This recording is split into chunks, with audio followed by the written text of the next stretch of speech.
सूरदास जी के जन्म से नेत्र थे उनके पास, पर कुछ समय बाद एक रोग होने के कारण सूरदास जी के नेत्र चले गए। इतनी बड़ी अवस्था सूरदास जी ने बिना नेत्रों के व्यतीत कर दी।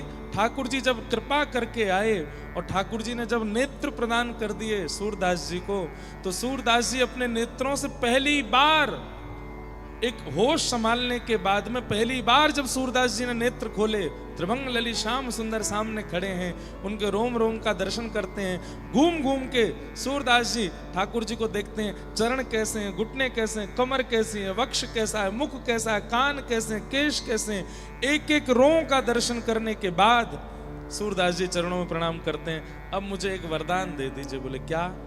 मेरे नेत्रों को वापस अंधा कर दो, अब मैं दोबारा नहीं देखना चाहता। क्यों? जिन नयनन में पी बसे दूजा ना ही समय, अब मैं किसी और को देखना नहीं चाहता, आप मेरे नेत्र वापस ले लीजिए। ये छवि खेलत नयनन में ना ही दूसरो ध्यान, ये छवि जो आपकी मेरे नेत्रों में बस गई है, बस ये बसी रहे, अब आप नेत्र वापस ले लो। क्यों? क्योंकि नेत्र रहेंगे तो देखते रहेंगे, और कहीं और अटक जाएं इस पर मुझे विश्वास नहीं है, मुझे अपने नेत्रों पे भरोसा नहीं है। आपको देख लिया, आप मुझे पुनः अंधा कर दो ताकि ये सदा आपके ही रहें और किसी का ध्यान ना करें।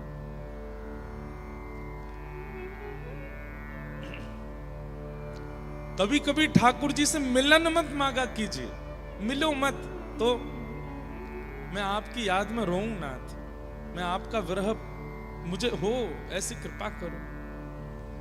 बंधुओं, मिलने में तो केवल दो नेत्रों को ठाकुर जी का दर्शन होता है, पर विरह में तो रोम रोम को ठाकुर जी का अनुभव होता है।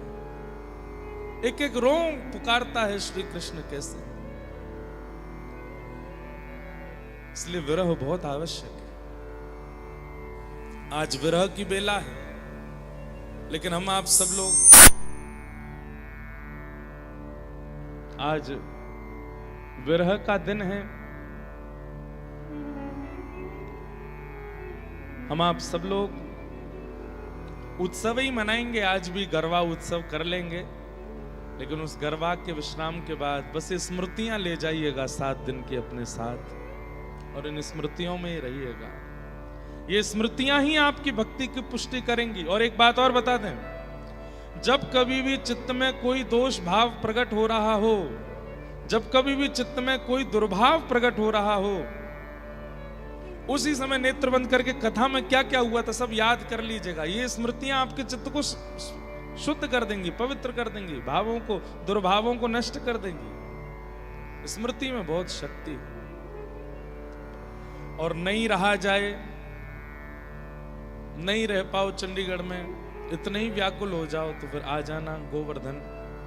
6 तारीख तक गिरिराज जी हैं, उसके बाद भी नहीं रह पाओ तो बद्रीनाथ आ जाना, कहीं ना कहीं आ जाना, पहुंच जाना।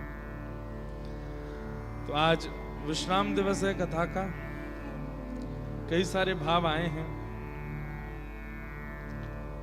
आपने बताया था कि भगवान के आगे चिट डालकर पूछ लिया करिए जब दुविधा हो। एक बात और मैं कह दूं आपसे, ये मेरे पास ये वाला प्रश्न एक नहीं, ये रोज आए हैं मेरे पास। और अधिकतर लोगों ने क्या पूछा है पता है? कि हम जो चाहते थे ठाकुर जी ने हर बार उसके विपरीत ही बोला है, तो क्या करें? क्यों डाल रहे हो? अपनी मनमानी करनी है ठाकुर जी के आगे। ठाकुर जी अगर बोल दें ना तो ना है, ठाकुर जी बोले हाँ तो हाँ है, उनकी बात मानिए। और एक बात, कई लोगों ने आदत बना ली है, वो पानी पीऊं भी कि नहीं पीऊं ये भी ठाकुर जी से पूछ रहे हैं। तो ठाकुर जी भी चिड़ में फिर मना ही करते, मत पी, मर प्यास ही रहे। अरे तो को बुद्धि दी है, दिमाग दियो है, नेत्र दिए, हाथ दिए, पाम दिए, इतना ज्यादा पीछे मत पड़ा करो ठाकुर जी के।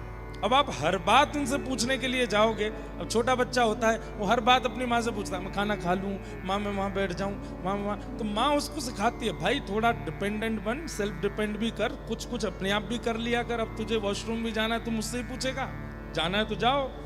बालक जब बड़ा हो जाता है, योग्य हो जाता है, तो माँ भी चाहती है कि वो अपने आप अपने निर्णय लिया करे। ठाकुर जी की भी मन की इच्छा रहती है कि कि आप भाई विवेकी हो, कथा में जाते हो, कथा सुनते हो, गुरुजनों के सत्संग सुनते हो, थोड़ा अपने दिमाग से भी अपना निर्णय लिया करो। अब ये प्रश्न पता है क्या है कि मैं रोज ठाकुर जी से पूछता हूं कि मैं ब्याह करूं कि नहीं करूं, ठाकुर जी रोज मना कर रहे हैं। ठाकुर जी यहाँ पे गुस्सा में मना कर रहे हैं, बोले अब तू गृहस्थी है, ब्याह नहीं करेगा तो कहां जाए, कर ले ब्याह, अब मुझसे क्यों पूछ रहा है। जहां ऐसी दुविधा पड़ जाती हो कि अब कुछ नहीं समझ आ रहा है, बहुत बहुत प्रयास अपने दिमाग का कर लिया, बड़े जनों से आज्ञा ले ली, फिर भी आप निर्णय नहीं ले पा रहे हैं, तब जाइए ठाकुर जी के पास। और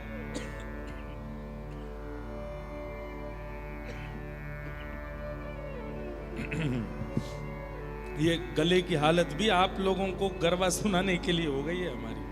रात भर कल यहाँ पे गाए, रात भर नए नए पद लिखे, फिर से नए नए गरबा फिर गाए, सुबह 7 बजे सोए हम। सोचो कितनी मेहनत करते हैं आप लोगों को सुख देने के लिए, लाल जी को आनंद दिलाने के लिए। सबसे ज्यादा मेहनत चंडीगढ़ में, कोई कहता हम इतनी देर पंडाल में खड़े रहे, जनरेटर लगवाया, लाइट लगवाए, सबसे ज्यादा मेहनत हम करते हैं कथा। गा भी रहे, नाच भी रहे, गवा भी रहे, सेवा भी, सब कुछ करना पड़ता है, लेकिन बस उद्देश्य यही है कि आप में से कोई 2-4 ही सही वो ठाकुर जी के हो जाएं, बस इसलिए। सब नहीं हो पाएंगे, इतना तो भरोसा है हमको आप लोगों पे, 2-4 तो हो ही जाएंगे।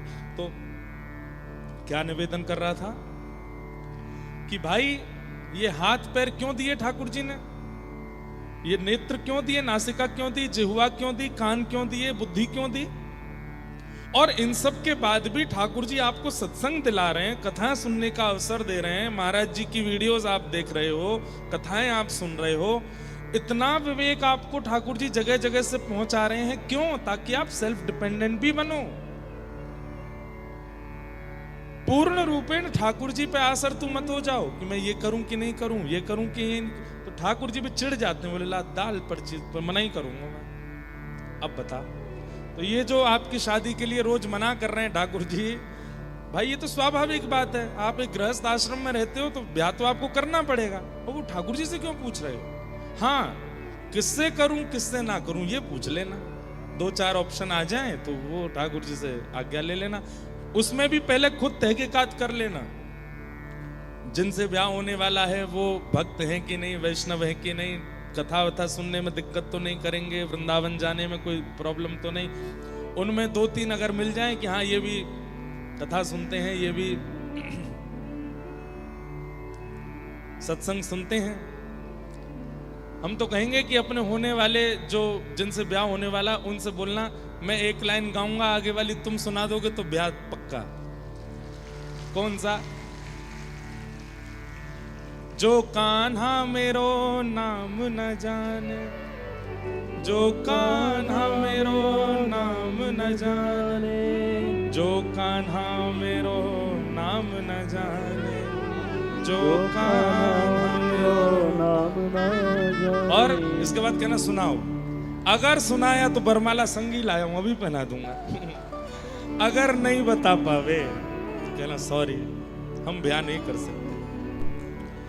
भैया ये तो हमने एक एग्जाम्पल दिया है केवल, सीधी बात है, वैष्णव आप हो, आप भी ये देख लो कि वो वैष्णव है कि नहीं, और फिर भी मन में संशय हो तो ठाकुर जी से पूछ लेना, तो ठाकुर जी देखना वही लेके आएंगे जीवन में जिससे भक्ति बढ़ेगी।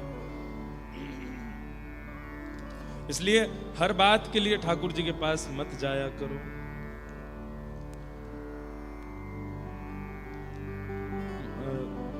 महाराज जी जीवन में सरलता नहीं आ पा रही है, श्री जी की बहुत कृपा भी है, परंतु उनके लायक नहीं बन पा रही हूँ। कुछ दिन सब कुछ बहुत अच्छे से होता है, कुछ दिन जबरदस्ती करनी पड़ती है। आपको एक बात बताऊं, पेन पेपर की व्यवस्था भी श्री जी ने ही की है पंडाल में।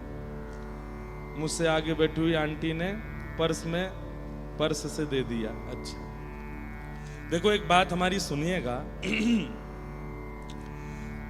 आप कथा सुनते हैं, भक्ति करते हैं, हम रोज कहते हैं ये बात कथा में, कथा सुनने और भजन करने का प्रतिफल क्या है? ठाकुर जी की प्राप्ति तो बहुत दूर है, बहुत दूर। सबसे पहला स्वरूप क्या है कि आपके अंदर दीनता आएगी। तृणादपि सुनीचेन, अपने आप को आप तृण के समान मानने लग जाओगे। और अगर ये भाव आपके चित्त में नहीं आ रहा है, अपने आप को दीन, अपने आप को सरल, अपने आप को सहज अगर आप नहीं मान रहे हो, तो इसका मतलब अभी भजन अच्छे से हो नहीं रहा है आपका। या फिर भजन तो होता है लेकिन किसी वैष्णव का अपराध भी होता है। भजन तो होता है, कहो तो कथा में आके हमारे प्रति अपराध कर रहे हैं कि कथा तो बढ़िया है, ये है, यहाँ तो ऐसे होता है, महाराज जी विलंब से आए कथा में, यूं हो रहा है, त्यों हो रहा है, ऐसे हो रहा है। कहीं ना कहीं आपसे कोई अपराध वैष्णव बन रहा है, या फिर आपका भजन जो है वो आलस्य पूर्ण हो रहा है, इसलिए दीनता, सरलता जीवन में नहीं आ रही है। क्योंकि भजन का सबसे पहला फल यही है कि व्यक्ति अपनी मान, प्रतिष्ठा, यश, वैभव, कीर्ति और अपनी स्थिति से नीचे उतर आता है। अगर वो नीचे नहीं उतर करके आया है तो इसका मतलब है कि अभी भजन फलीभूत हुआ नहीं। कल कृष्णदास भैया आए थे, उन्होंने एक इतनी अच्छी बात बताई। उनके पूज्य गुरुदेव श्री चंद्रशेखर दास बाबा, जिनको पूरा व्रजमंडल प्रणाम करता है, बंगाल का शरीर था, लेकिन महाराज जी की देखो अब ये छोटी छोटी हरकतों से पता चलता है कि वो नाम और उनका भजन कैसा। बोले महाराज जी कीर्तन चल रहा था और एक स्पीकर रखा है इतना दूर, जितना दूर वो कूलर है, और यहां बैठ के कीर्तन चल रहा है। अब बाबा के आने का रास्ता है ऐसे, यूं आकर के इधर बैठना है। तो कहते हैं कि वो ऐसे नहीं आए हैं, ऐसे घूम करके आए। तो सबने पूछा आप आगे से महाराज जी पधारो, तो क्या बोले? बोले वो स्पीकर में से नाम ध्वनि निकल रही है, मैं उसको लांग करके नहीं जाऊंगा, घूम करके जाऊंगा। उसको कैसे लांग सकते हैं? नाम प्रकट हो रहा है। आप नाम को शब्द कैसे मान सकते हो? नाम को स्वर कैसे मान सकते हो? वो साक्षात किशोरी जी हैं। जब कोई राधा कहता है तो इस स्पीकर से जब ध्वनि निकली है तो साक्षात किशोरी जी अष्ट सखियों के साथ निकल पड़ी हैं। आप बीच में कैसे काट के जा सकते हो? ये बात कल उन्होंने बताई तो मन में भाव आया कि संत चरण कितना भाव रखते हैं और हम कहां बैठे हैं, हम किस स्थिति में हैं। नाम जापक व्यक्ति के चित्त में, स्वभाव में, व्यवहार में, क्रिया में, विचार में, सोच में, सब में परिवर्तन आने लगेगा। और सबसे विशेष परिवर्तन, वो झुकने लगेगा। उसके अंदर दीनता आ जाएगी, सरलता आ जाएगी, विनम्रता आ जाएगी। और अगर वो विनम्र नहीं हुआ है, नाम जपता है 2-2 लाख, तो केवल आडंबर कर रहा है, नाम नहीं है। क्योंकि नाम कृपा करता है। बंधुओं, जब श्री राधा बोलते हो ना, कितनी बार बोलना है ये तो आप अपने गुरु आज्ञा मान लीजिएगा। गुरु जी कहे इतना इतना तो उतना करिए, बाकी हमारी मानो। तो एक बार भी बोलो तो कैसे बोलो? श्री राधा। बस ये श्री राधा शब्द बोलते ही आपका नेत्र बंद हो जाए। सघन कुंज है, सघन कुंज में सुंदर सेज है, सेज के एक तरफ ललिता, एक तरफ विशाखा, यहाँ चंवर डोरा रही हैं, यहाँ मोर छली कर रही हैं, सामने अष्ट सखियां सब हाथ में कोई पुष्प लेके खड़ी हैं, कोई गजरा लेके खड़ी हैं, कोई पान लेके खड़ी हैं, कोई पीकदानी लेके खड़ी हैं, कोई पंखा जल रही हैं। और सब अष्ट सखियों के मध्य में श्री किशोरी जी विराजमान हैं। कमल जैसे नेत्र हैं, अत्यंत सरल, अत्यंत सहज, अत्यंत विनम्र हैं श्री किशोरी जी। उनका रूप देख करके नेत्र अश्रुओं से भर आते हैं। श्याम सुंदर एक टेर लगा करके किशोरी जी को देखते रहते हैं। श्री राधा एक बार कहते ही इतना सब चिंतन होने लगा, आपका नाम आपको विनम्र बनाने लग जाएगा। लेकिन हम क्या करते हैं? राधा राधा राधा राधा, बस बोलते रहते हैं, बोलते रहते हैं। उसमें कुछ विचार ही नहीं है, कोई भाव ही नहीं है। कृपा तो नाम तब भी करेगा कि आप बिना किसी भाव के करो, लेकिन अगर इस प्रकार से आप विचार करोगे, और हर दिन नया। आज नाम कीर्तन में क्या विचार किया? यमुना का तट है, किशोरी जी चल रही हैं, नूपुरों की ध्वनि आ रही है, संत रसिक जन चारों ओर खड़े हैं, किशोरी जी की मधुर झांकी का दर्शन कर रहे हैं। श्याम सुंदर आगे आगे चल रहे हैं, अपने मुकुट से ऐसा एक पहरा कर रखा है ताकि सूर्य की किरण श्री जी के चरणों में ना पड़े। तो ठाकुर जी ऐसे अपना मुकुट करके चल रहे हैं कि किशोरी जी के चरणों में छांव होती जा रही है। कभी ले जाओ गिरिराज जी, आज गोवर्धन की तलेटी है, गिरिराज जी खूब विशाल हैं, ऊपर से झरना गिर रहे हैं, छोटे छोटे उसमें गुफाएं हैं। किसी गुफा में श्री जी के लिए ठाकुर जी ने भोजन की व्यवस्था की है, किसी गुफा में श्री जी के साथ ठाकुर जी चौसर खेलने के लिए विराजेंगे। इस सब व्यवस्था ठाकुर जी ने की है, वह श्री जी की प्रतीक्षा कर रहे हैं। किशोरी जी आई हैं, आते ही ठाकुर जी ने पहले प्रसाद पवाया है। किशोरी जी के मन भयो कि कछु फलन को रस पीनो है, तो ठाकुर जी फल के रस की व्यवस्था कर रहे हैं। अब किशोरी जी को चौसर खिलाने ले गए हैं, वहां से किशोरी जी के संग रास विहार कर रहे हैं, और फिर लौट करके ठाकुर जी किशोरी जी को बरसाना तक छोड़ते हैं, फिर नंद भवन जाते हैं। अब आप ये सब चिंतन नित्य नित्य नए नए करके नाम करोगे, आपका नाम फल नहीं देगा, निश्चित देगा। पर हम कुछ विचार नहीं करते, हम केवल शब्द रा और धा ये पूरा करना है हमको, इस पे लगे रहते हैं। मैं फिर कह रहा हूं, फल तो फिर भी मिलेगा, लेकिन लीला चिंतन करके चिंतन किया कीजिए। एक लाली कथा में आती है, आप विश्वास नहीं मानेंगे, वो ऐसा ऐसा चिंतन करती है, कभी कभी मुझे बताती है तो मैं प्रफुल्लित हो जाता हूं। एक बार उसने क्या चिंतन किया कि महाराज जी हमेशा ठाकुर जी और श्री जी पूर्णिमा पे क्यों मिलते हैं, अमावस्या पे क्यों नहीं मिलते।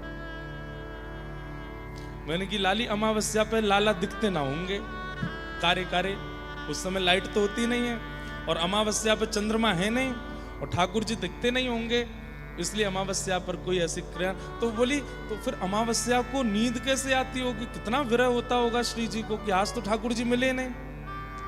मैंने की तो तुम चिंतन करो कैसे होगा। अब ये कोई लीला कहीं लिखी नहीं है, उसने चिंतन किया। कैसे चिंतन, बोले महाराज जी एक दिन अमावस्या को मिले, ठाकुर जी आए, श्री जी कह रही हैं श्याम सुंदर कहाँ हो, रात हो रही अंधेरा। ठाकुर जी इतने में हंस गए तो दांत अच्छा जे खड़े, आओ बैठो। फिर किशोरी जी के मन में क्षोभ है, ठाकुर जी को बड़ी शर्म भी आ रही है, क्यों मैं इतना कारो काई कोई अमावस्या पे दुखू ही ना हूं। तो किशोरी जी को एक प्रेम में स्वभाव होता है ना कि जब प्रेमी को संकोच होता है तो दूसरा प्रेमी उसको सहज करता है कि तुम संकोच मत करो, इतना कोई बड़ी बात थोड़ी है। तो किशोरी जी कह रही हैं आप संकोच को नहीं श्री जी, मुख आपके काजे और भी सुंदर सुंदर वर है सके, आपने जे कन्हैया ही काई कुछ चुनो, देखियो अमावस्या पे दुखू ही ना हूं मैं। तो श्री जी के मन में आई इतना संकोच कर रहे हैं, कुछ होना चाहिए। तो श्री जी तो विचार करती हैं, तुरंत सब कुछ प्रकट हो जाता है। इतने में असंख्य जुगनू उड़ते हुए आ गए, जुगनुओं में डिम डिम डिम डिम एक प्रकाश होता है, और सब जुगनुओं का झुंड आकर के श्री जी के सामने बैठ गया। श्री जी ने इतने में ही विचार किया, आओ श्याम सुंदर आपको श्रृंगार करूं, और दिन तो तिलक से, चंदन से, मोतिन से, आभूषणन से श्रृंगार, आज आओ।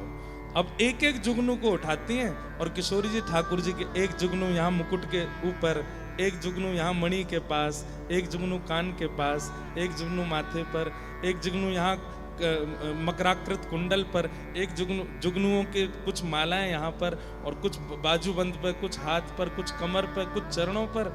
जैसे ही जुगनून ते श्रृंगार कियो, ठाकुर जी मंदम मंदम श्याम सुंदर ऐसे मधुर लग रहे हैं, पीली पीली डिम डिम वो जुगनुओं की प्रकाश से इतने आनंदित हो रहे हैं। किशोरी जी इस रूप को देख करके बलैयां ले रही हैं। तभी चंद्रमा ने विचार किया, अरे अमावस्या तू कितनी निर्दयी है, तू ठाकुर जी के और श्री जी के सुख के लिए प्रकट ना है सके, तू पूर्णिमा को ना ला सके। तभी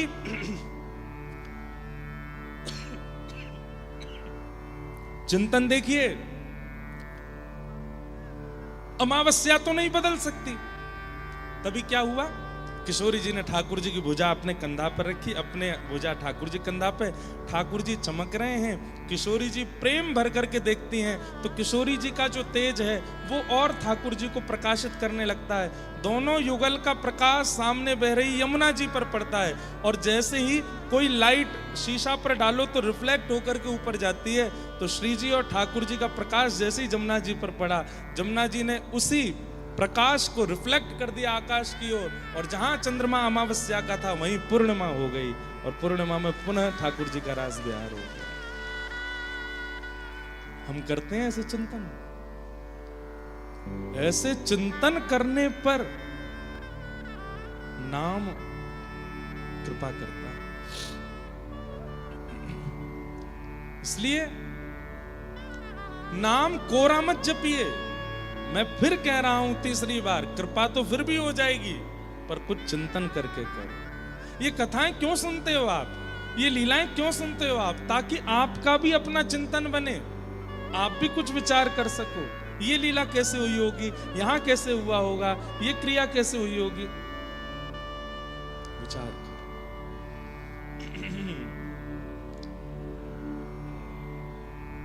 तो जीवन सरल भी बन जाएगा, और जीवन में जो ठाकुर जी के लायक बनने की स्थिति है, ये तो कभी नहीं आ सकती। हम ठाकुर जी के लायक हैं, ये भाव तो कभी आएगा ही नहीं, और आना भी नहीं चाहिए। अगर आप ये विचार कर लेते कि मैं श्री जी के लायक हूं, मैं राधा रमण जी के लायक हूं, मैं किशोरी जी के लायक हूं, आपसे बड़ा कान पकड़ के क्षमा प्रार्थी, ना लायक कोई नहीं है। क्योंकि आप अपने आप को लायक मान रहे हो। श्री जी के लायक हो आप, कोई नहीं है उनके लायक। वो जिसको चाह लें वो उनके लायक है। हमें अपने मन से नहीं विचार करना है कि हम उनके लायक हैं कि नहीं। एक अंतिम प्रश्न और कह देते हैं। प्रणाम। मन में दो भाव हैं। एक यह कि श्री जी, जो श्री जी का नहीं है, अच्छा श्री जी से आप केवल किशोरी जी मत लिया करो। श्री जी मतलब दोनों, युगल को हमारे व्रज में श्री जी ही कहते हैं। है तो मुख्य रूप से किशोरी जी, पर फिर भी आप अति गूढ़ ब्रजवासी से मिलोगे तो वो बिहारी जी के लिए भी यही कहेंगे, कहां जा रहे हो? बोले श्री जी के दर्शन करने जा रहे हैं। नए लोग कह सकते हैं अच्छा बरसाने जा रहे हो? नहीं नहीं, बिहारी जी। बिहारी जी तो बिहारी जी, श्री जी क्यों कहा? बोले भैया वृंदावन वारेन के काजे दोनों युगल ही श्री जी हैं, दोनों श्री हैं। राधा रमण जी की कृपा हो रही है, ऐसा नहीं बोलेंगे, श्री जी की कृपा है रही है, दोनों श्री जी। तो मन में दो भाव हैं। एक यह कि जो श्री जी का नहीं है वो हमारा भी नहीं है, और एक भाव जो आपने कल कहा कि यदि कोई भक्ति भाव में नहीं है तो श्री जी से प्रार्थना करो कि जैसे उन्हें हमें अपनाया, आप हमारे साथी को भी अपनाओ। तो हम क्या करें? इंतजार करें उनके भक्त होने का, या फिर उनको श्री जी का नहीं है समझकर छोड़ दें? हमने एक बार कथा में कहीं बताया था, एक समय अवधि रखिए, बहुत अपना व्यक्ति है और श्री जी से विलग है, तो श्री जी से प्रार्थना करो और एक समय प्रतीक्षा का रख लो, इतना प्रतीक्षा हम करेंगे। अगर श्री जी ने इनको स्वीकार कर लिया, और नित्य उतने समय तक हम प्रार्थना करेंगे, हे श्री जी इनको स्वीकार करो, इनको स्वीकार करो। क्यों स्वीकार करो? क्योंकि इनके आपके होने से मेरी भक्ति और सरल हो जाएगी। हम दोनों मिलके करेंगे तो और अच्छा आनंद आएगा और सुख मिलेगा, इसलिए स्वीकार करो। और उतनी अवधि में अगर श्री जी उन्हें स्वीकार नहीं करती हैं तो इसका मतलब है कि चाहती नहीं है श्री जी की वो हों। उसके बाद आप क्या करो? शरीर का जो नियम है, शरीर का जो धर्म है, शरीर का जो संबंध है, उसका निर्वहन करो, हृदय से ज्यादा लगाव मत रखो। इस प्रकार आपको निर्वहन करना है। तो और कोई बाह्य व्यक्ति है, दोस्त है, मित्र है, पड़ोसी है, दूर का कोई है, वो श्री जी का नहीं हो रहा और इतने दिनों में भी नहीं, उसका तो त्याग ही कर दो। बोले जय सिया राम है भैया, मिल जाएगा तो राधे राधे करेंगे, नहीं तो फोन वोन कर भी जरूरत ना है, दूर रहे हमसे। लेकिन कोई ऐसे संबंध का है जो साथ ही रहता है, वो फिर भी ठाकुर जी उसको स्वीकार नहीं कर रहे बहुत दिनों तक, तो फिर आप उसके बाद शरीर धर्म का निर्वहन करो। बहन के प्रति जो नियम होना चाहिए, भाई के प्रति, पिता के प्रति, माँ के प्रति, पत्नी के प्रति, बच्चों के प्रति, जो शरीर का धर्म है उसका निर्वहन करो। बाकी हृदय से फिर विशेष लगाव मत रखो। ऐसा आप कर सकते हैं। ये कुछ भाव थे। एक बहुत गंभीर भाव भी आया है हमारे पास, हम सोच रहे हैं कहें कि नहीं, पर हमको पंडित जी बोल के गए ये जरूर बोल लेना आप।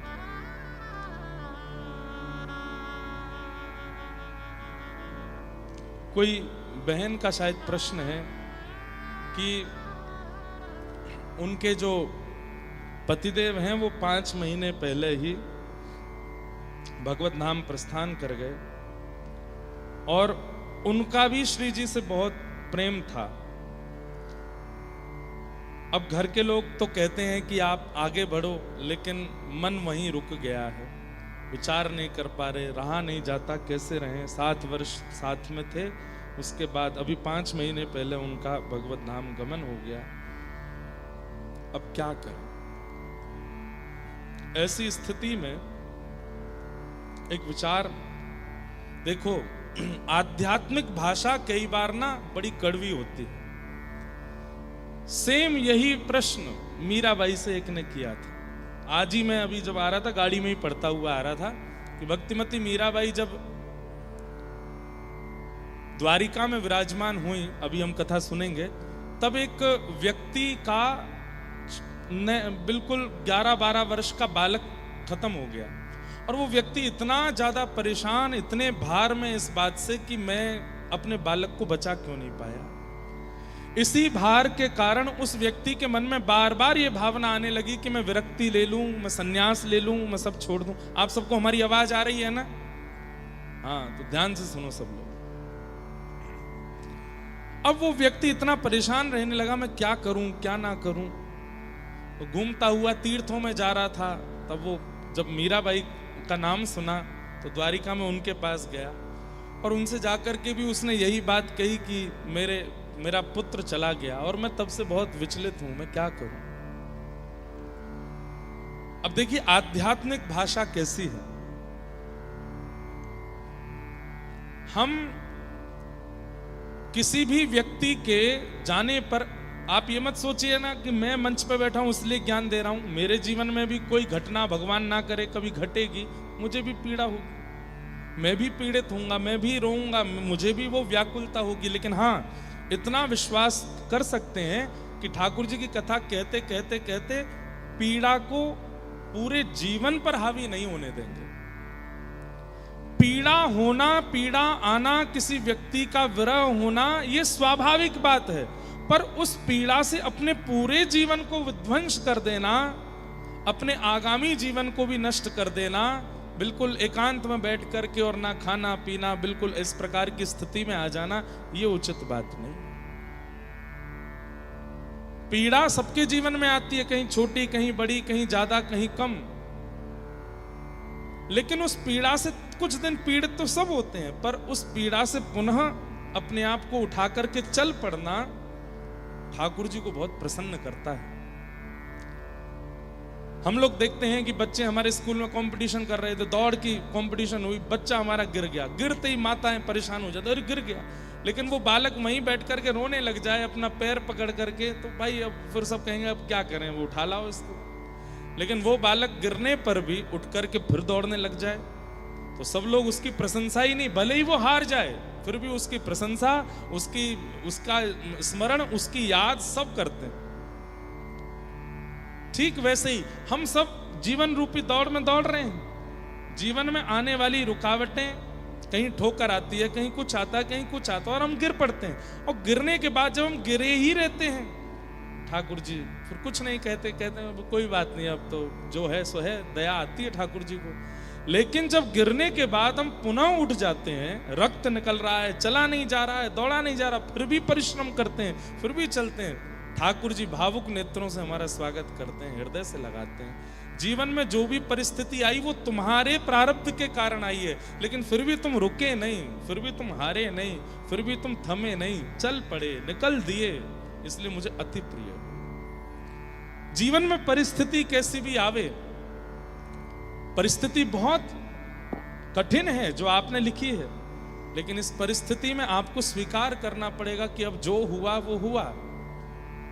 कथाएं सुनकर के, नाम आश्रय लेकर के, ठाकुर जी को अपना बना करके अब मैं आगे बढ़ूं। शेष जीवन जो है वो अपने लिए और जो चले गए हैं उनके नाम से मैं ठाकुर जी की सेवा में लगा दूं। आपको आगे बढ़ना पड़ेगा। मीराबाई के दादाजी को छीन लिया, मीराबाई का जिनसे विवाह हुआ, नाम का विवाह था, लेकिन एक प्रकार से वे भी समर्थन ही तो करते थे मीरा जी का, उनको भी छीन लिया ठाकुर जी ने। मीराबाई का पूरा परिवार विपरीत रहने लगा, कोई भी अपना नहीं। वापस मेड़ता लौट के आई तो पिताजी भी चले गए, माताजी भी चली गई, कोई नहीं बचा। लेकिन फिर भी मीराबाई रुकी नहीं, थमी नहीं, अपना भजन करती रही। ऐसे ही बंधुओं, जीवन में परिस्थिति चाहे जितनी भयावह आ जाए, परेशान मत होइए, विचलित मत होइए। कथाएं सुनिए, नाम जप कीजिए, इससे बड़ा बल आपको कहीं नहीं मिलेगा। और इस बल को लेकर के चल पड़ी, निकल दीजिए, ज्यादा उसका विचार मत कीजिए, चिंतन मत कीजिए। ठाकुर जी ने शायद कुछ विचार किया है, उसको सोच करके आगे बढ़ दीजिए। तो इन बहन के लिए भी हम बस प्रार्थना करते हैं कि आप ठाकुर जी के नाम आश्रय लीजिए, कथा श्रवण कीजिए, और अब बहुत दिन तक परेशान मत रहिए, अब निकल पड़िए। 5 महीने हुए हैं, अब बस इस दीपावली गोवर्धन पूजा से ठाकुर जी को अपना जीवन अर्पित करने के बाद आगे बढ़िए। जीवन में आगे बढ़ना बहुत आवश्यक है। बोलो वृंदावन बिहारी लाल की। प्रश्न बहुत सारे आते हैं, पर हम सबको बस प्रणाम मात्र कर देते हैं। भगवान की गोवर्धन लीला हम लोग कल श्रवण कर रहे थे। इसी गोवर्धन लीला में भगवान ने माधवी पर कृपा की, और वही माधवी मीरा बनकर के वृंदावन में प्रकट हुई। मेड़ता से मेवाड़ गई, मेवाड़ से पुनः मेड़ता आई, और मेड़ता के बाद फिर वृंदावन आई। 25 वर्ष तक मीराबाई वृंदावन में रही। कितने वर्ष? लगभग 50-55 वर्ष की आयु होने पर मीराबाई अब विचार करने लगी, मैं क्या करूं।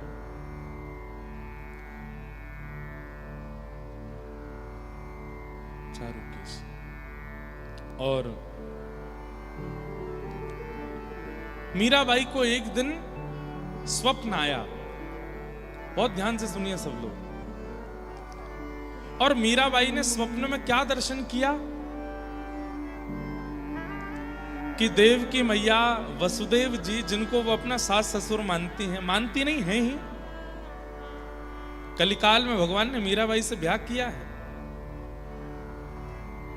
तो मीराबाई के स्वप्न में आया कि देवकी और वसुदेव वो दोनों आपस में चर्चा कर रहे हैं कि 16,108 नहीं, 16,109 बहुएं हैं हमारी, एक माधवी भी तो है।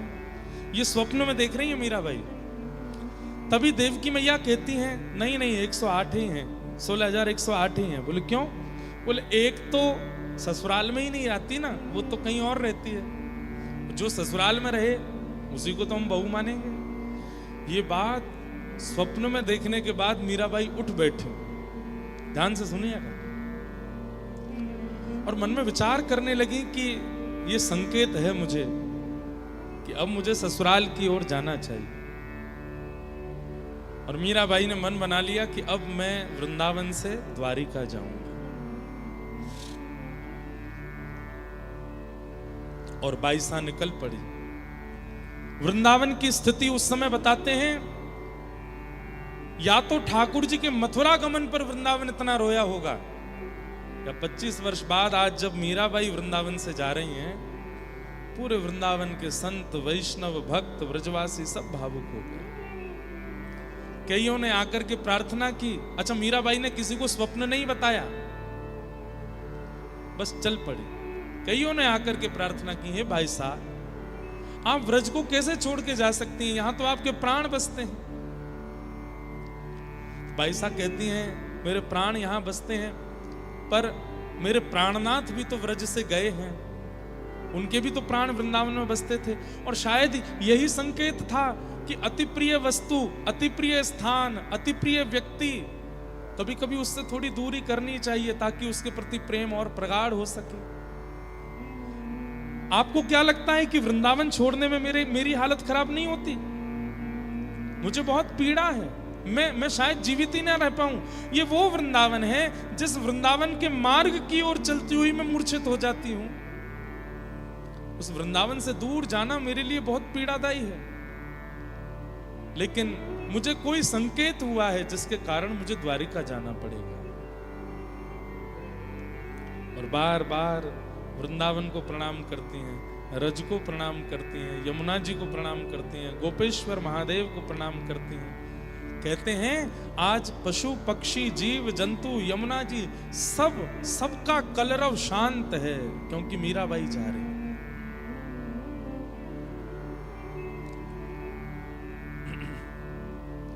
निकल पड़ी मीराबाई द्वारिका की ओर। वृंदावन के विरह में व्याकुल हो जाती हैं, रोने लगती हैं। कभी कभी वापस दौड़ने लगती हैं वृंदावन के लिए, लेकिन फिर संभाल करके फिर चल पड़ती हैं द्वारिका को। रास्ते में जितने स्थान पड़े, हर स्थान पर ठाकुर जी का स्मरण करते हुए मीराबाई जा रही हैं।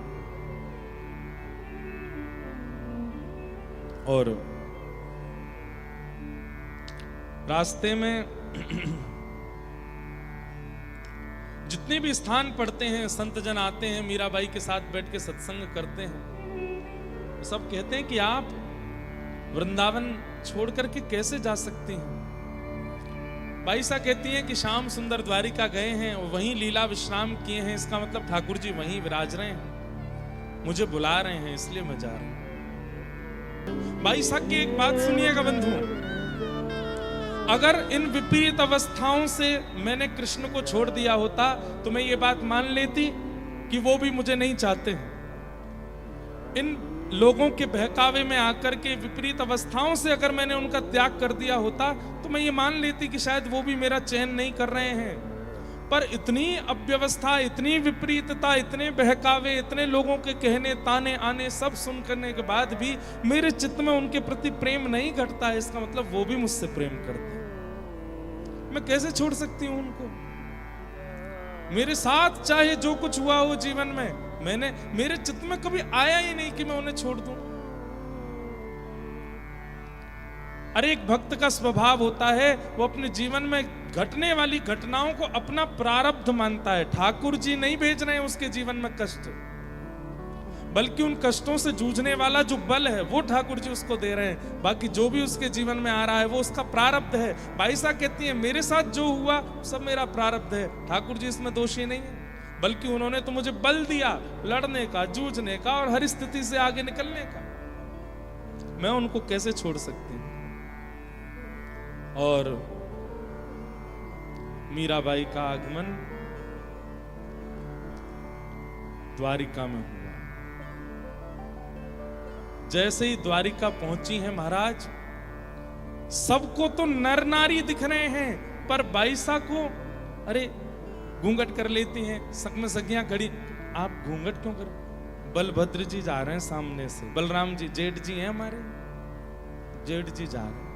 सब सखियां कहती हमें तो दिख नहीं रहे। अरे वो गए ना, अरे वो सामान्य व्यक्ति हो। नहीं नहीं, बलभद्र जी हैं।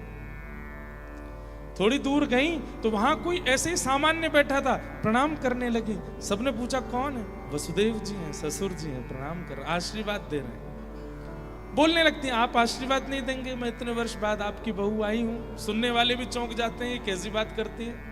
बंधु एक बात तो समझनी पड़ेगी, भगवान स्वयं अपने भक्तों का परिचय देते हुए कहते हैं, वाक् गदगदा द्रवते यस्य चित्तम रुदत्य भिक्षणम हसति क्वचिच्च विलज्ज उद्गायत नृत्यते च मदभक्ति युक्तो भुवनम पुनातु।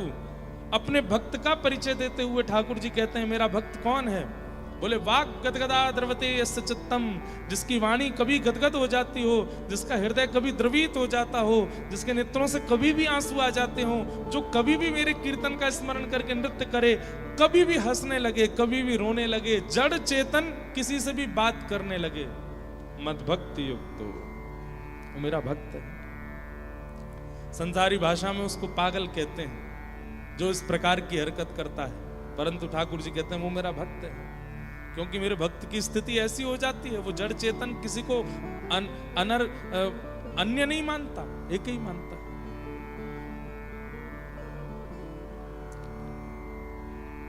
ध्वजा जी का दर्शन किया, शिखर का दर्शन किया। किसी से ये नहीं पूछती है कि द्वारिकाधीश कहाँ है, ये पूछती हैं हमारे प्राणनाथ, हमारे जीवननाथ, हमारे केवलाधार, हमारे जीवनाधार कहाँ हैं। सब पूछते हैं कौन है आपके जीवनाधार, केवलाधार। मैं नाम नहीं बोलूंगी, हे सखी तुम बताओ। द्वारिकाधीश ये है ना मंदिर, चले जाओ भीतर। मीराबाई पूर्ण उसी भाव में रहती हैं, ये मेरे प्रियतम हैं और मैं इनकी गृहिणी। और जैसे ही द्वारिकाधीश के सामने पहुंची हैं बाई साहब, बहुत देर तक तो नेत्र ही नहीं उठाए। सबसे पूछ रही हैं कैसे लग रहे हैं? बोल बहुत सुंदर हैं, आप देखिए ना। बड़े संकोच में आकर के, सिर ढक करके नेत्र उठा करके जैसे ही ठाकुर जी को देखा, नेत्रों से अश्रु बिंदु नहीं बंधु, मानो जैसे कोई फुहारे निकल पड़ते हों, पिचकारियां चल जाती हों, ऐसे नेत्रों से अश्रुपात होने लगा। ठाकुर जी का दर्शन करके दौड़ करके बाहर चली गई, रुदन करने लगी। मैं कैसे देखूं, कैसे अनुभव करूं?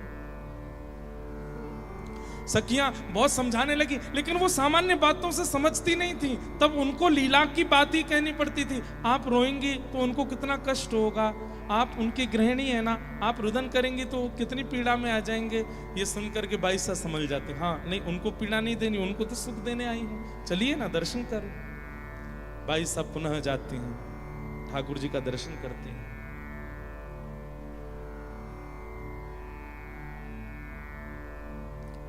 और यहां फिर बाई साहब ने एक बहुत सुंदर पद गाया द्वारिकाधीश जी को देख करके। मीराबाई द्वारिका पहुंच गई, द्वारिकाधीश को देख करके अति आनंद और अति सुख में रहती हैं।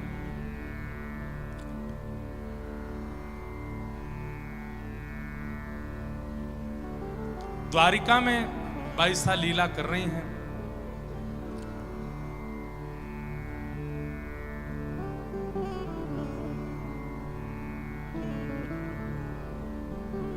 बैठ जाओ भैया, ऊपर रैम वाले सब लोग बैठ जाओ, इनको बोल दो एक बार।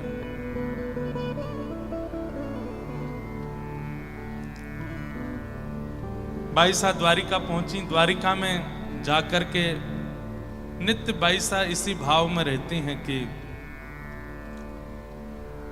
द्वारिकाधीश उनकी ससुराल है और अब वो ससुराल आई है। थोड़ा आनंद, थोड़ा सुख उनके चित्त को होने लगा। कहते हैं कि रुक्मणी जी, मित्रविंदा जी, जामवती, सत्यभामा सब आती हैं बाई साहब के पास। भगवान की जितनी पत्नियां हैं सब आती हैं, लेकिन बाकी सबको लगता है कि सामान्य कोई कन्या आई है, सामान्य कोई स्त्री आई है। पर बाई साहब पहचान जाती हैं कि ये सामान्य नहीं है, ये मित्रविंदा है। ये सब ठाकुर जी की पत्नियां मिलने आती हैं। वसुदेव जी आते हैं, देवकी मैया आती हैं, रोहिणी मैया आती हैं, सब मिलने आते हैं बाई साहब से। कहते हैं एक बार महादेव भी आए और महादेव ने आकर के बाई साहब को फिर कुछ भाव सुनाए, उससे बाई साहब अति प्रसन्न हुए। इस प्रकार बाई साहब का जीवन चल रहा था। लेकिन तभी ठाकुर जी सब कुछ बिल्कुल व्यवस्थित रहने देते नहीं हैं।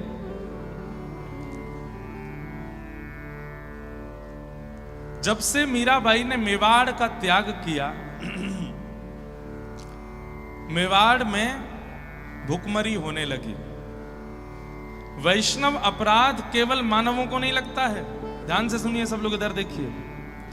वैष्णव अपराध केवल मानवों को नहीं लगता है, वैष्णव अपराध कभी कभी भूमि, नगर, क्षेत्र, देश को भी लगता है। नाम मंच से लेना नहीं है मुझे, पर कई बार ऐसा अनुभव किया गया है, कई शहरों को देख करके, कई नगरों को देख करके, कई देशों को देख करके कि ये वैष्णव अपराध है, जिसके कारण यहां पर ये सारी गतिविधियां हुई हैं।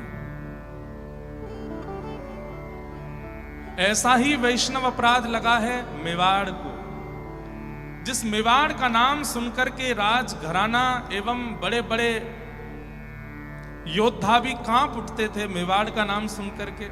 आज उस मेवाड़ की स्थिति कैसी है कि वहां स्वयं के पास अन्न नहीं है, दूसरों से मांगना पड़ता है। और ये अपराध लगा है मेवाड़ को मीराबाई का तिरस्कार करने पर। कितनी पीड़ा दी है राणा ने, विष पिलाया, सर्प से डसवाया, सिम भेज दिया, और कई तो हमने मंच से बताए नहीं है, कई और भी क्रियाएं की। मन चले व्यक्तियों को भेज दिया, जाओ अर्धरात्रि में मीराबाई के कक्ष में जाकर के दुर्व्यवहार करो उनके साथ। ऐसा तक भी भाव रखा है राणा ने। भरी सभा में मीराबाई कीर्तन कर रही हैं और वहीं सभा में कोई व्यक्ति दुष्प्रचार कर रहा है मीराबाई का। ऐसे ऐसी षड्यंत्र किए मीराबाई के प्रति। ये सब वैष्णव अपराध है। अरे यहां मन में किसी वैष्णव के बारे में गलत सोचने ना अपराध माना जाता है, यहां तो मीराबाई के साथ किया गया है। और इन सब अपराधों का भुगतान पूरा मेवाड़ कर रहा है। वर्षों बीत गए हैं, मेवाड़ में वर्षा नहीं हुई है, खेती बाड़ी हो नहीं पाती है, सूखा पड़ गया है, लोग पलायन कर रहे हैं, दूसरे राजाओं से आश्रय मांग रहे हैं। राणा संभाल नहीं पा रहा अपने नगर को। तब एक बहुत बड़े ज्योतिषाचार्य को बुलाया, एक बहुत बड़े संत को बुलाया और उनसे पूछा, महाराज कई बार बड़े बड़े घर के लोग संतों को तब बुलाते हैं जब खूब सारे अपराध हो जाते हैं उनसे, और अपराधों के बदले उनके साथ जब होने लग जाते हैं, गलत गलत होने लगता है, हर प्रकार की स्थिति करके देख ली, किसी से भी फायदा नहीं मिला, तो फिर संतों से बोलते हैं क्यों हो रहा है महाराज जी बताइए। पहले कभी कथा नहीं सुनी, पहले कभी वैष्णवों का संग नहीं किया, पहले कभी संतों को प्रणाम नहीं किया, पहले कभी वैष्णवों को वंदन नहीं किया, पहले केवल हमेशा उनके प्रति दुर्भाव रखा। सब अच्छा अच्छा होता है ना तो वैष्णव अच्छे नहीं लगते, लेकिन जब सब विपरीत होने लगता है, पंडित जी हाथ देख लो, कुंडली देख लो, ये देख लो, हमें कुछ बता दो, हमारे यहाँ कुछ कर दो, कैसे होगा, भगवान का कौन सा मंत्र कर लें, यंत्र कर लें।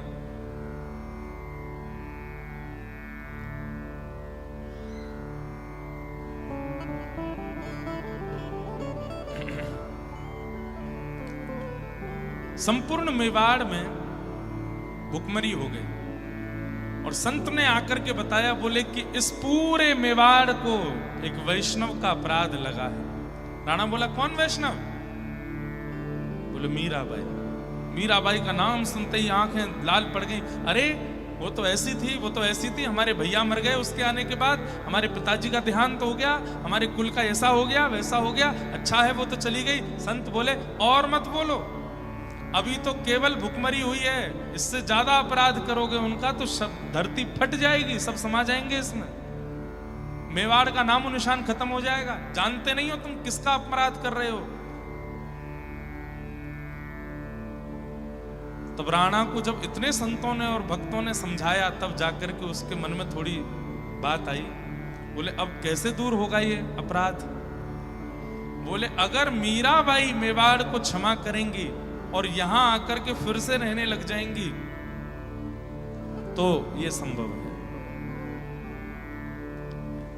राणा बोला वो तो कभी नहीं आएंगी, हमने जो उनके साथ व्यवहार किया है उससे तो वो कभी नहीं आएंगी लौट करके। बोले कि कैसे भी बुलाओ, नहीं तो मेवाड़ का नामो निशान खत्म हो जाएगा। अभी तो जनता आश्रय ले रही है, कुछ समय बाद तुमको भी आश्रय लेना पड़ेगा दूसरे राजाओं का, और कोई उपाय नहीं है मेवाड़ को बचाने का। तुम ठाकुर जी की चाहे जितनी आराधना कर लो, जितनी पूजा कर लो, जितने 56 भोग ठाकुर जी के लगा लो, ठाकुर जी की प्रसन्नता से कुछ होना ही नहीं है। ये तो भक्त प्रसन्न होगा तभी होगा,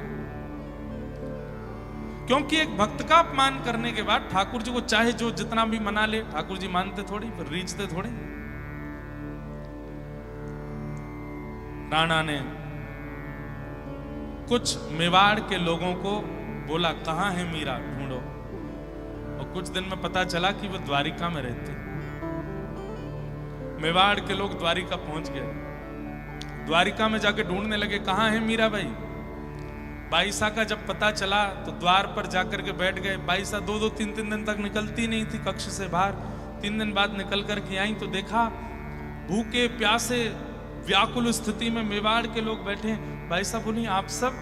तो सब मारवाड़ी बोलने लगे, सब अपना परिचय देने लगे। तो बाईसा बोली आप सबको मैं प्रणाम करती हूँ, आप हमारे ससुराल से आए हैं, सबको वंदन, मैं क्या सेवा करूं। सबने बताया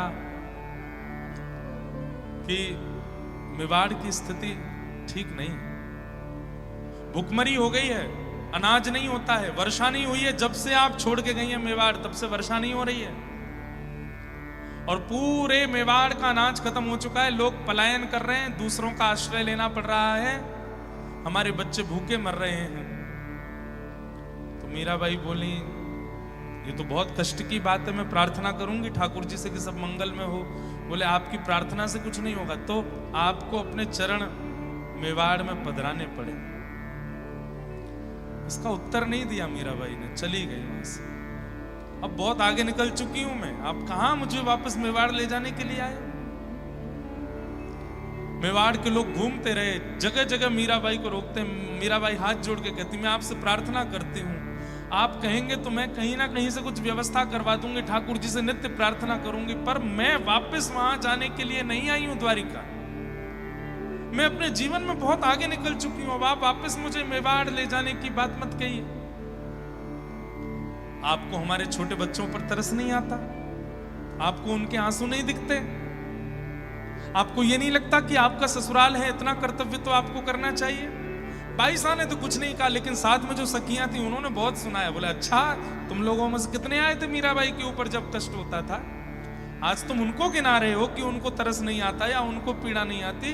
जब भाई साहब पर कष्ट था, आप में से कितने लोग आए?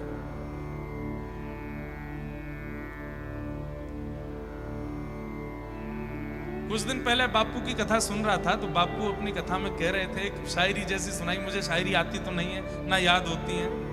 उसमें वो कह रहे थे कि दूसरों के यहाँ जब बहुत पीड़ा हुई तो हम नंगे पांव दौड़े, लेकिन जब हमारी बारी आई तो बहुत बारिश हुई, कोई नहीं आया। बारिश हुई नहीं, पर सबने ऐसे बहाने बना दिए, वर्षा बहुत हो रही है, हम कैसे आए?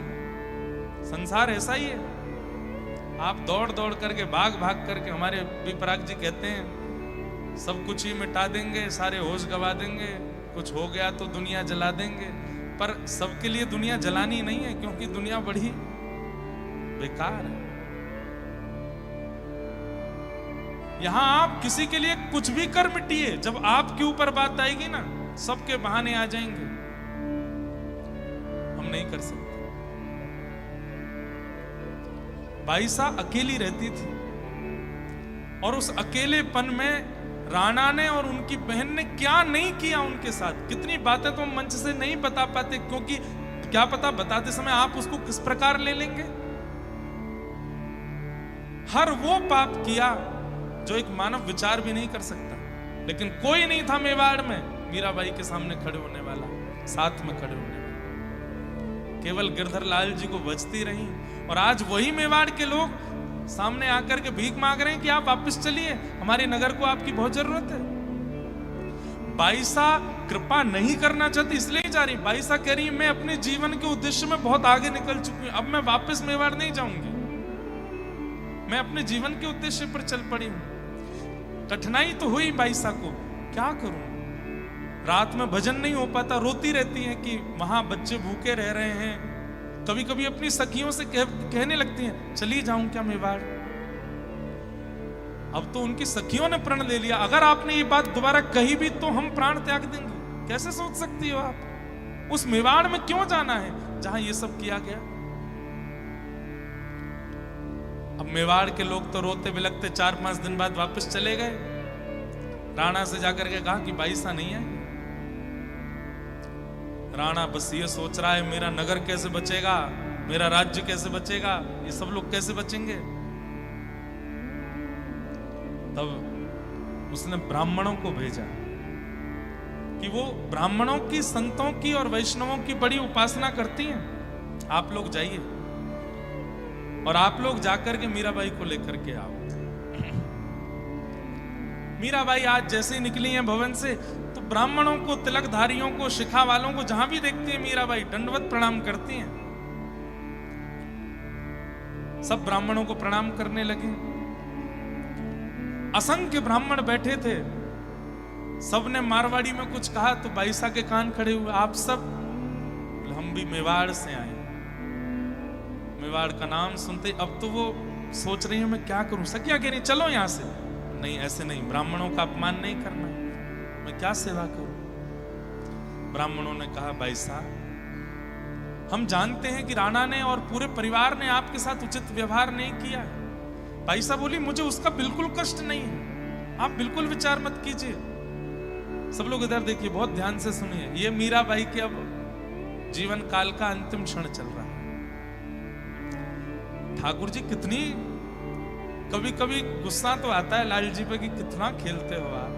अब मीराबाई ऐसी स्थिति में फंस गई, मैं क्या करूं? ब्राह्मण लोग हाथ जोड़ने लगे। नेत्रों से अश्रुपात करने लगे, बोले हम भीख मांग रहे हैं आपसे। क्या? मेवाड़ चल। भाई साहब कह रही आप ऐसा मत कीजिए, मेरी स्थिति भी तो समझिए, मैं अपने जीवन के एक उद्देश्य में आगे निकल चुकी हूं, मैं नहीं कर सकती। ब्राह्मणों ने थोड़ी देर तो अनुनय विनय किया, और जब मीराबाई नहीं मानी तो ब्राह्मण अनशन व्रत पर बैठ गए कि हम प्राण त्याग देंगे यहां पर अगर आप वापस मेवाड़ नहीं गई तो। थक चुकी हैं अब मीरा, हार चुकी हैं, अपने आप को कक्ष में भी बंद नहीं कर पा रही हैं, एकांत में भी नहीं जा पा रही हैं। ब्राह्मणों की चिंता हो रही है, उनको प्राण निकल गए तो मैं मेवाड़ भी नहीं जा सकती हूं, मैं कहां जाऊं, अब क्या करूं, किस स्थिति का आश्रय लूं। मन में विचार करती है, मैं प्राण त्याग देती हूं, समुद्र की ओर दौड़ने लगी रात को, मैं ही नहीं रहूंगी तो फिर कोई भी ये सब विचार नहीं चलेगा। लेकिन तभी सब सखियां रोक लेती हैं, हम क्यों हैं आपके साथ, और ये सब, ये वृंदावन जाना, द्वारिका आना, क्या आपको आपके उद्देश्य की प्राप्ति हो गई? हार मान गई आप, बिना श्याम सुंदर से मिले प्राण त्याग देंगी? पैसा रो उठती। अब एक एक क्षण उनके लिए इतना भारी पड़ रहा है, मुझे निर्णय लेना पड़ेगा, अब मैं क्या करूं? बंधुओं, आज तक कभी मीराबाई ने ठाकुर जी से नहीं पूछा कि मैं क्या करूं, लेकिन आज मीराबाई जा रही, और ये मीराबाई का अंतिम दिन है आज। भाई साहब सुबह सुबह निकली हैं मंगला में, और पता है आपको 100, 150, 200 ब्राह्मण नहीं है, हजारों ब्राह्मण आए मेवाड़ से, और उन सब ब्राह्मणों को मीराबाई प्रणाम करके कहती हैं, चलिए द्वारिकाधीश से मैं आज्ञा लेती हूं, यदि वे आज्ञा कर देंगे तो आज इसी वक्त मेवाड़ जाऊंगी, और मेवाड़ में जाकर के जैसा आप कहेंगे वैसा करके वहीं प्राण त्याग दूंगी, और यदि वे आज्ञा नहीं देंगे तो वही जाने अब वो क्या करेंगे। चलिए, सुबह सुबह मंगला का समय है, सब ब्राह्मण जन खड़े हैं, द्वारिका के लोग, जैसे वृंदावन के लोग मीराबाई से प्रेम करते हैं ऐसे द्वारिका के भी करने लगे। सब बाईसा से कह रहे हैं कि बाईसा मेवाड़ मत जाओ। बोले मैं तो क्या ही बताऊं, अब ये कितना खेल खेलते हैं, अब मैं ऐसी स्थिति में हूं कि मुझे आज निर्णय लेना पड़ेगा। सुबह सुबह का समय है, 5:30, 6 बजे होंगे, और मंगला आरती के लिए जैसे ही कपाट खुले हैं, मीराबाई आज पहली बार प्रश्न चिन्ह के साथ द्वारिकाधीश को देख रही हैं, और मन में बस ये पूछ रही हैं कि मैं हार चुकी हूं, मैं थक चुकी हूं, अब मुझसे और नहीं हो रहा है नाथ,